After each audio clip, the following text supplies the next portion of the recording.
Le prix du sucre a flambé ces derniers jours.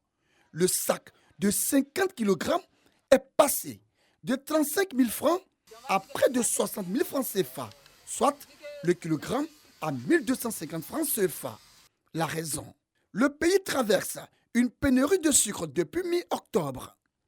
La mine, tenancière d'une boutique située à l'Alocodrome des Cocody, n'en vend plus depuis quelques semaines, malgré la forte demande de sa clientèle. Je gagne plus de sucre au marché. Si on gagne aussi, c'est cher, on ne peut plus vendre en détail. Parce que le prix que l'État a donné, nous on trouve ça plus que ça au marché. Donc maintenant c'est mieux de... On ne peut pas vendre, c'est mieux d'arrêter, on a laissé. Athanase est à la recherche de sucre, une denrée indispensable pour son petit déjeuner. Ce matin, il visite le 4e supermarché pour en trouver. Hélas, les rayons réservés au sucre dans cette surface située au grand marché d'Agamé sont vides depuis bientôt un mois. Il n'y a pas de sucre. Quand vous en trouvez aussi, le kilo 1400, 1500, donc c'est un peu compliqué parce que le sucre est pratiquement indispensable à cause des enfants. Tout ce qu'on veut faire, la bouillie, le café, le quaker, enfin un peu de tout quoi, on a besoin du sucre. Et malheureusement, on ne nous donne pas d'idée et ça limite même les options de petit déjeuner. Depuis le début du mois, ce grossiste n'arrive plus à satisfaire le quart de sa clientèle. Sur 200 sacs de sucre commandés depuis plusieurs semaines, il n'a reçu que 20 sacs. On va voir des clients qui viennent acheter chez nous. Par exemple, il a fait un achat de 5 000 francs. Bon, on lui donne un paquet de 1 kg. S'il fait 10 000, on lui donne 2 paquets.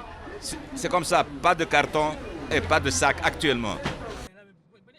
La pénurie du sucre a fini par impacter les petits commerces dans les quartiers.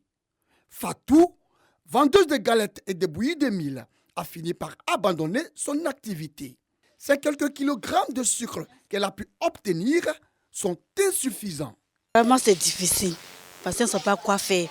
Le sucre est trop cher. Tu vas à Djamé, tu ne peux pas payer le sucre. Vous-même, vous voyez, on ne peut pas faire grand-chose avec ça parce que c'est trop petit. Pourtant, le pays dispose de 2 sociétés sucrières. Ces sociétés comptent 3 usines de fabrication du sucre. Selon le président de la Coalition nationale des organisations des consommateurs de Côte d'Ivoire, SOS Vichère, l'une de ces usines est en panne depuis plusieurs semaines. Le ministère du Commerce ayant constaté cette défaillance et la plainte des consommateurs a autorisé ces 2 sociétés à importer 15 000 tonnes de sucre. Ils ont commencé à distribuer depuis la semaine passée. Mais le vrai problème, c'est qu'il y a la rétention du sucre sur le marché. Cela est très clair. Pour comprendre cette rétention, nous nous sommes rendus dans l'une des sociétés sucrières. Après quelques heures d'attente, toutes nos tentatives pour entrer en contact avec les responsables sont restées vaines.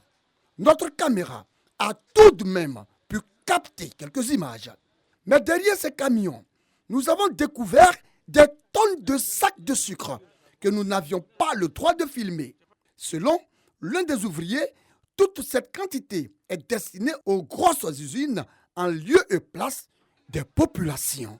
Jusqu'à quand donc les populations devraient subir cette pénurie terrible et ces prix exorbitants de sucre sur le marché? Le jeudi 16 novembre 2023, le gouvernement a rassuré l'ensemble des populations quant à la disponibilité du sucre dans tous les points de vente habituels au même prix.